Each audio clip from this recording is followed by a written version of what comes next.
Hi everyone, welcome back to my channel Fun Learning. Today I am going to explain you a very interesting topic in physics, that is understanding heat transfer. So let's begin with this interesting topic. So we are going to understand heat transfer by different methods: conduction, convection and radiation. So before I begin with the explanation with an examples for all these methods, we need to understand how the heat flows and what is heat. Heat is a form of energy. Now it flows means how the heat transfer takes place. So if you have two objects which is at different temperature, then the heat will flow. That means the heat flows when there is a difference in the temperature of both the objects. Remember, heat and temperature are not the same thing. So if you have an object at higher temperature, if you have an object at lower temperature, heat will flow from higher temperature from that object to another object which is having lower temperature. So you can remember this flow of heat flows from hotter object to cooler object. So you can imagine if in a room, hot objects in a cooler room will cool to room temperature, and if your room is warm, the cold object in warmer room will heat up to the room temperature. So this is how the heat transfer takes place. Now, how are the ways where heat can transfer? So as I told you, there are three ways: conduction, convection and radiation. So let's start with the first one, conduction. Now conduction means conduct, which passes. So if we have to define it, the process in which heat flows from object with higher temperature to the objects with lower temperature. But how does it flows? What are the objects required for the heat to flow through them? So we can say the heat is transferred by direct contact. So especially the conduction takes place in the solids when the two solids are in direct contact. Example, like if you're cooking in a pan any vegetable or egg or anything, or if you're having a cup filled with coffee, you're stirring with a spoon, your spoon becomes hot, and anything cooking, because here you have the two solids are in direct contact. So it needs a medium to flow conduction from object from a higher temperature to the lower temperature. And the condition, the two objects should be in direct contact with each other. Now we can have a more deeper understanding by looking at this animation. Now you can look here, these are the people standing in a line, and the guy in the guy in the blue shirt is asking for the file from the red color, and he is being so lazy, he is transferring the file to the yellow shirt guy, passes to the other, passes to the other, passes to the other. This is how the file is transferred to that guy. So this is exactly the process of conduction, where the heat itself passes from one object, from one particle to the other particle to the other particle in a solid. But how does it happen at atomic level? I'll explain you now. You can see here, this is a flame, and this you can imagine this is any solid object is there, or you can think of any spoon. Now what you can see here, this one, if the molecules, the particles present close to the flame will get heat energy. They will start vibrating at their position because they're getting higher energy. When they vibrate, they are vibrating the other molecules because they are moving away from each other. So in that case, and then other molecules, they are vibrating, they are the particle next to them, the blue color, they are also start vibrating, and the heat is in the vibrating and collision, they transfer their heat to the particle next to them. So you can see here, this is happening. This red color, this shows the heat energy. It is passing through the whole object and it reaches to this end of this one. So this process is conduction. Now imagine you have a glass rod and a metal rod, and you are holding in the fire. So who will burn their hand first? Which side you will feel, your hand is burning. Now for these cases, we have to identify both are solids. But which is a good conductor and bad conductor of heat? We know metals are good conductor of heat, glass is bad conductor. So when we put this metal rod here in the heat, the flame, you will feel your hand you will feel the warmth. But in case of glass, you will feel nothing. So that is the condition for the solids. If they are in direct contact, they should be conductors. If you are taking a bad conductor of heat, the heat transfer will not take place. Again, there is a one example. Suppose you are holding a wood and a metal piece. Both are at the same temperature. So where you will feel the more warm, or where you will feel more cooler. Now, as we know, the metals are good conductor of heat. So if the metal is heated here, the heat will flow to the other end of the metal. But in case of wood, the heat will confine to that place. It cannot flow to the other end of the wood. So you will feel more warmer in the case of wood rather than metal, because the heat will flow from higher temperature to the lower temperature of the other end of the metal, and that is the way the metal will become little cooler on the side where you are holding from your hand. But in the case of wood, it's not possible, as it is a bad conductor of heat. So this is, you can write down your explanation based on the nature of the solid. The second way of heat transfer is by convection method, and it is a process of transfer of heat by bulk movement of molecules within fluids. So when we are talking about fluids, we consider liquids and gases which can flow. So what happened here in this method? The matter itself moves from one place to another, which is at higher temperature to lower temperature. Not in the case like conduction, where the particles they are in higher energy, they transfer heat to the particle next to them and then next to the particle. So the heat transfer takes place to the particles from higher energy or to the lower energy, and that is how the heat flows in the conduction. But in convection, the metal moves from its place to the other place where there is a lower temperature. And of course the medium is required, as the conduction also medium is required. And liquids and gases are only using the convection method to flow because these are bad conductors.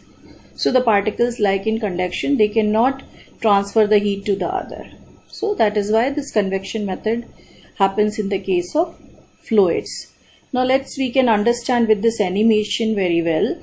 You can see here the same guy which I showed you in conduction. This blue guy is asking for file again, but this time the guy in yellow, he took the file and then he moved from that place and moved to the blue guy to hand over the file. So if we can imagine and we can apply to convection here, the matter, whether it is liquid or gas, it flows from higher temperature where it is resembling at red color guys is standing. It moves to the blue color where the temperature is low. So heat moves along with the matter. So that is what is convection. Now let us apply into the real life examples. AC, hot air balloon, making tea, boiling water, heating water, anything where the fluids are involved in heating, that is convection. Now we can take this example here where there is a pan and there is a water and it is being heated. Now when it is being heated, how the heat flows, what is the direction of the heat? So when this pan is heated here, you can see there is a fire below the pan base, and when it is heated you can see the red arrows here. So what happened, the water molecules present at the base here, they get heated, they get energy, and when they get energy they start moving very faster. When they start moving faster, what happened, they go, this is, you can understand here is that this is the arrow is the heat is supplied, and these are the particles before heating. When they get heated, they become far from each other as they are higher in energy. So when they are higher in energy, they become less dense. So when they become less dense, they go to the up direction, like here. Warm water molecules, what we say, these are warm water molecules, so they move towards the upper side, and the cool molecules which are present to the surface, they comes down. So this is how the cycle moves. So until whole water becomes warm. So this is how the direction of the heat moves. It is in the upward direction from hot to the cool place. So matter is itself moving here. Water particles which are at higher temperature at the base, it moves up and the cooler particles comes down. And this is here explained with the in terms of the particles. Now let us see this same case applies in the refrigerator. Ever you went to wonder where is the freezer compartment in the fridge? It is always present at the top. But why it is present at the top? Why not at the bottom? So if we apply the convection phenomena here, we are keeping all the food which has to be kept cool below that. Now what happened? The air surrounding the food area, which will be warm, so it will become less dense. It will go up. Where there is freezer compartment, it will heat the air. It will cool the air, and that will become more dense and it will come down. So this is how the cycle will go on. So that's why the freezer compartment is present at the top, not at the base of the refrigerator. So it is put at the top because cool air sinks, because it becomes heavy or more denser. So it gets down and the warm air goes up. Basically the convection happens due to the change in the density of the fluid. When it becomes less dense, by the heat energy it goes up, and when it becomes cool, become more dense, it comes down. So this cycle goes on. Now the last part of the heat transfer is by radiation. Now radiation is very easy. If we stand under the sunlight, we feel hot, or if you go close to the gas stove, or if you open the microwave, you feel warm. That is radiation. Now what happens in the radiation? If we will take an example of sun, there's a sunlight reaches to the earth, and this thermal energy from the sun radiates, it reaches to the earth and we feel warm. But what is how it reaches the earth where there are no particles? So this conduction and convection are not possible because it requires the medium by the heat to travel. But in the case of radiation, there is no medium is required for heat transfer. As you know, there is an atmosphere over a few kilometers of earth. After that, there is nothing. So sun rays reaching to the earth without any medium. So we can say the radiation is the process of heat transfer without any medium. So this is the one example. Now we can understand very easily by this animation. Now again the same guy is here, blue guy and red guy, and this blue guy is asking for the file to be given to him. Now what this red guy is being so lazy, but he has no other colleagues to pass the file, like in conduction, or he cannot move from one place and go to the blue guy to hand over the file to. What he did, he threw the file. So he threw the file directly, and he has the blue guy, he can catch the file. So this is radiation. It doesn't require any medium. There is no the colleagues for passing is there, neither he can walk. So their matter cannot flow also, and the particles cannot pass the energy also. So this is radiation. Now let us see the examples. This is the definition. It is the process of heat transfer where heat directly passes from one body to other without affecting the medium.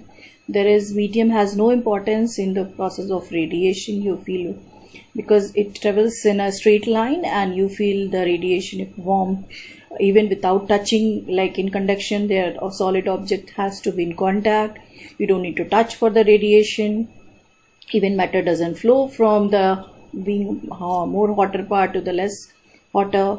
So these are the example: the sunlight, heat stove from a stove burner, the candles or X-ray, all this radiates heat. So this is the process of radiation. Now next, if we apply this in real life, why are house painted white in hot countries when there is more summer, or where there is very high temperature in some countries, the houses are painted always white? Did you ever wonder, did you ever think that? Because the white color always reflect the majority of heat radiation, so that it can keep the house cooler. It cannot reach inside the house. It will reflect the radiation and your house will remain cool. But if you put the dark color paint or black color, it will absorb all the heat and you will feel more hotter. This is the picture representation. Now you can see here conduction. It is by direct contact. You can see here you're warming the pan base, but this handle also will become warm. So if you touch bare hands, you can get burn. Now here what is happening inside the water in the pan, it is getting warmer or getting hot by the process of convection. Radiation, when you come close to the fire or any hot object, you will feel the hot. So this is radiation. Now let us do some questions and see whether it is clear or not. Which of the following is not a method of heat transfer? So we have studied 3. So obviously the leftover part is insulation. In which part of the following are the particles closest together? This is very easy. You know the particles are the closest together in case of solids. How does the heat energy reach the earth from the sun? Which method? Radiation, conduction, convection or insulation? Now when from reaching the heat energy from earth to the sun to the earth, doesn't require any medium, so it is radiation.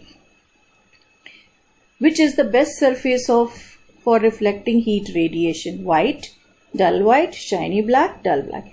As you know, the perfect reflecting surface is always shiny, and the white is color which reflects all the light and black it absorbs. So answer will be A. Which is the best surface for absorbing heat radiation? Now shiny always reflects, so we need dull, and absorb, that is black color. So answer will be the dull black color. I hope you understood the difference between conduction, convection and radiation. If you have any doubt, please post in the comment section. Please like, subscribe and share my video. Thank you.